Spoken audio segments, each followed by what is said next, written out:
Hello, I can't even talk. I just took a drink out of my monster. Welcome to ADPCC Civil Commentary. Today is February the 6th. I have to look at my calendar.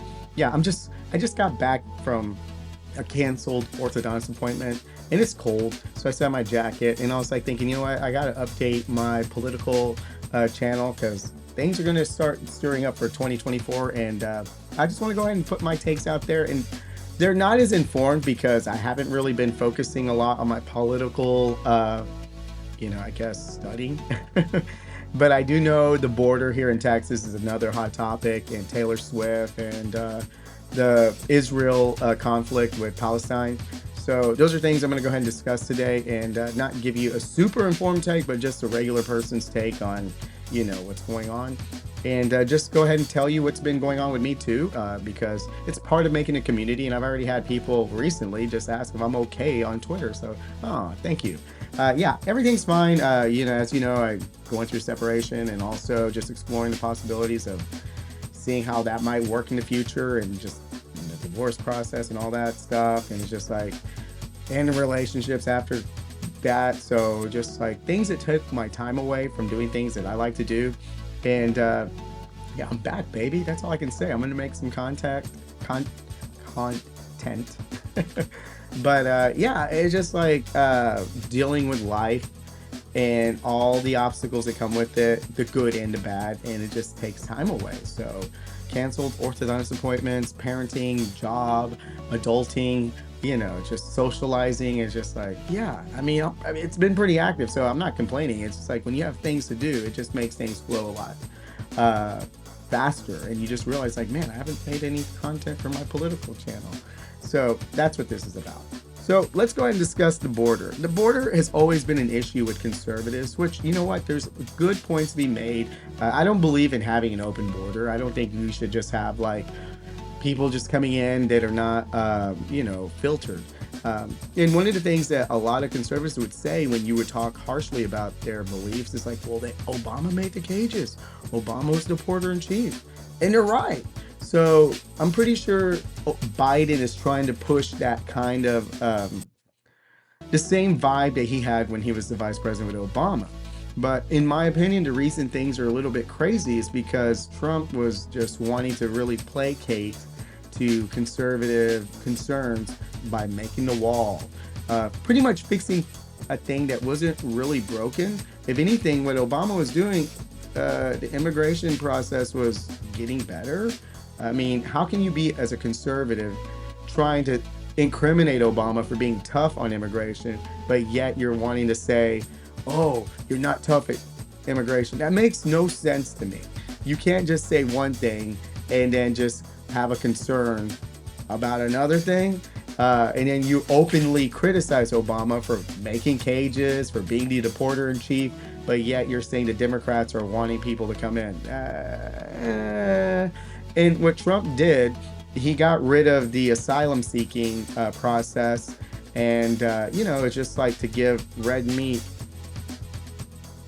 telemarketer, sorry, red meat to his base. I mean, that's pretty much it. They're like, finally, somebody's going to be tough on the border. And I'm like, well, there was already somebody who was pretty tough, I mean, according to your logic.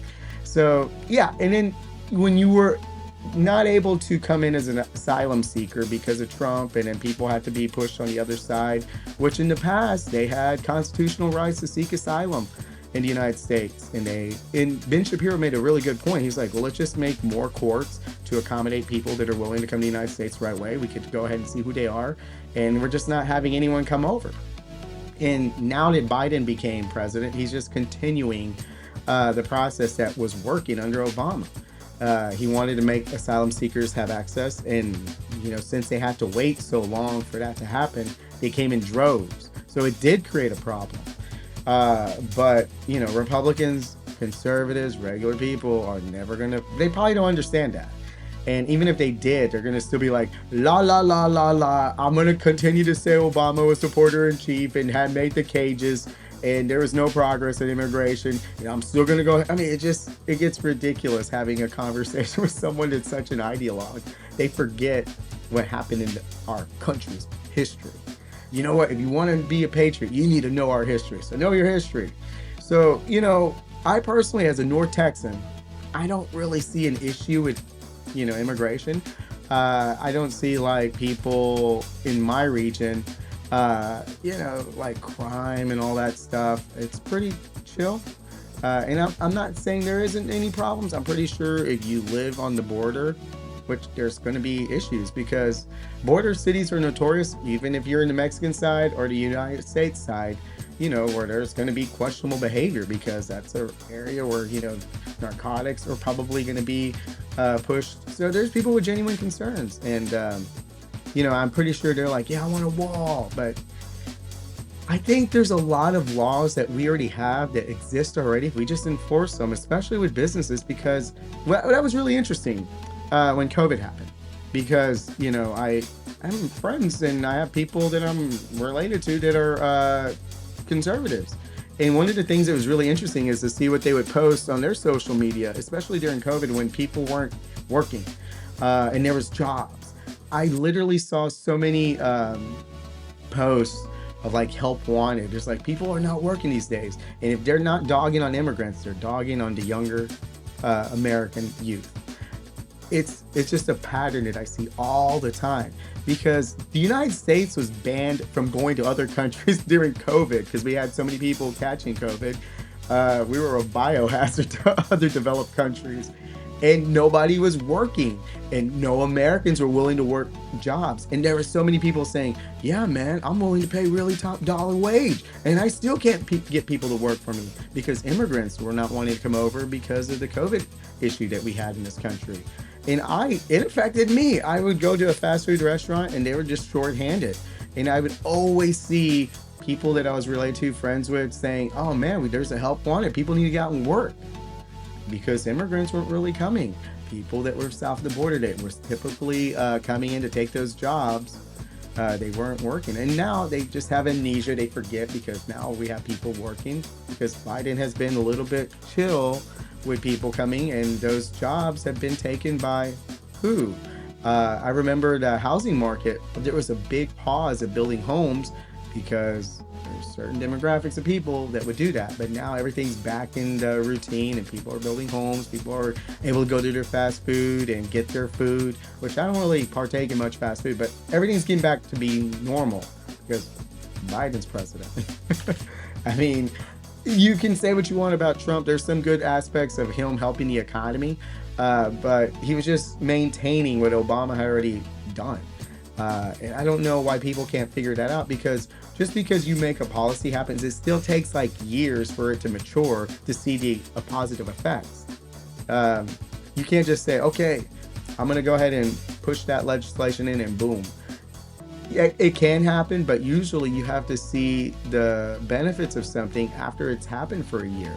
So when Obama did what he did, you have to wait a couple of years to see the positive outcomes from his legislation. And Trump became president during that time. And, I'm not like a big Obama fanboy, and I'm not a Democrat fanboy, but it's just common sense. If you're in the party of common sense, if you make a plan, you need time to see it pan out. And Trump didn't really address COVID. He wanted to speak from both sides of his mouth. He wanted to make sure and take credit for the vaccine, but yet he wanted to make sure to take credit for other things that were anti-vaccine. So it's just like, anyways, aside from that, the border issue is like, I believe that we should have a defined border. There's concerns that I have too. Because you got to make sure you know who's coming in and you want to make sure that you stop any criminal activity. So I get that, especially if you live by the border on the United States side, your concerns should be addressed. All right, so I think I probably lost some other areas I could have probably mentioned with the border, but let's go ahead and talk about Israel. I really don't know the full details of the past. I've been listening to like the conflicts between Israel and Palestine in the past, and how Israel was attacked first because a lot of the Arab countries wanted to make sure to get rid of all the Jews in that region. And I don't really remember the wars that were held back in 75 years ago or whatever, but Israel won. And so since then there's been a lot of tension.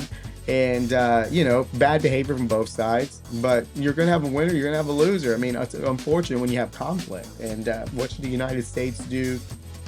What should the UN do?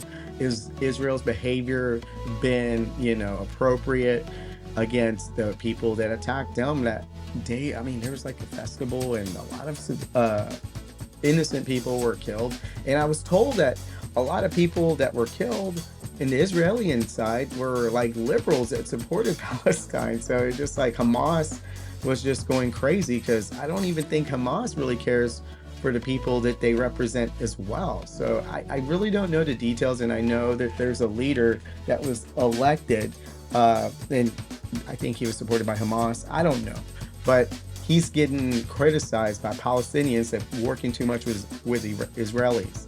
So it's just like a hot mess. And when you have a hot mess, it's just going to be chaotic. And a lot of people are like saying, well, we shouldn't support financially Israel because they're just wanting to get more influence and power, and we're just wasting money. So the geopolitics that come with that, I'm learning still. And it would be interesting to talk to somebody and just ask them questions about that, because I know there's a lot of libertarians out there that are anti-war, but at the same time, if you're a country, you have to maintain some kind of influence with the geopolitical environment out there, because a lot of things that we do as a country, as far as creating alliances, it helps our economy, because if we don't support certain countries, it will affect our business. And there's a lot of international businesses out there that, benefit the United States. And if we don't make sure we protect our interests when it comes to oil or minerals or other aspects of the world, other countries are going to do it. So that was like the interesting conversation I had with people that were against Ukraine. And, I asked them legitimate questions. I'm like, well, if we don't, express our interest in Ukraine, which is considered the breadbasket of Europe. They have a lot of uranium deposits. I mean, and that's like a big thing now that everything's going electric. China will do it, or Russia will do it, and then they'll be getting more influences of those resources. And what will they do if they get that kind of influence and power? I mean, maybe they can implement sanctions against us. So it's a game of chess. And you know what? Of course, I don't want a war to happen, but I do want the United States priorities to be number one, because that'll affect me. That'll affect you. So I'm not really educated with the benefit of helping Israel still, and what interests align with us, because I know Iran is against Israel, so I don't know. And I know Iran is not going to prioritize the needs of Americans and our interests. So, I'd rather us be number one than them picking themselves over us. I don't know. But aside from that, I think there's been bad behavior from both sides. And of course, you want to limit the civilian casualties.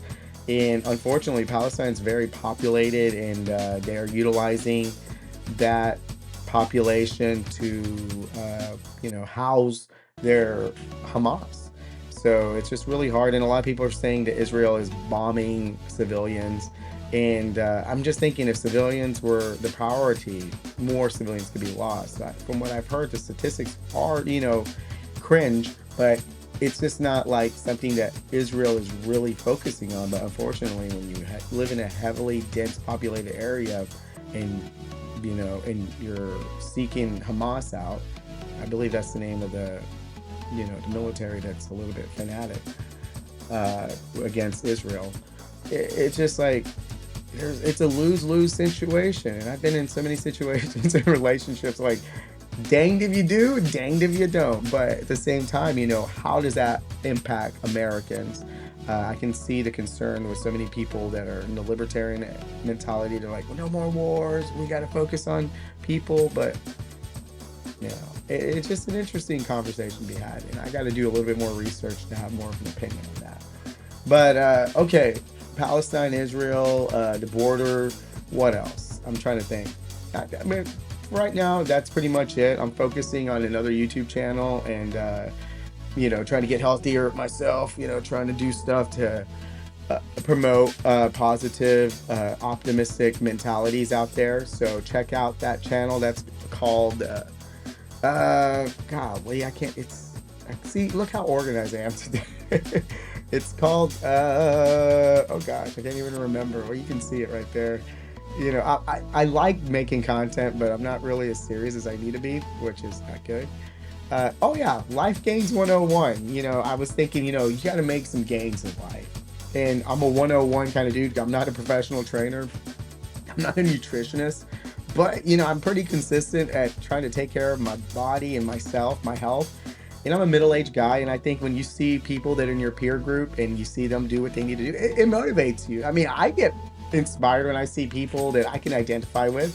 So I'm like, I can do that, and put my personality out there, and hopefully I can do some product placement and get sponsors like that. So that's the ambition with that, and just network with people that have similar interests with me.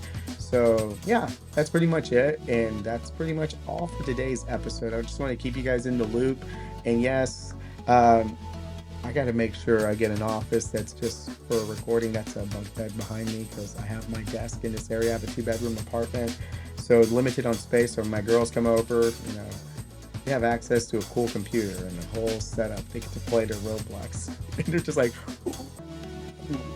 and yeah, so I gotta get an office, man. This stinks. I only have a 2-bedroom apartment, and I don't want to pay more for a 3-bedroom apartment. It's just me.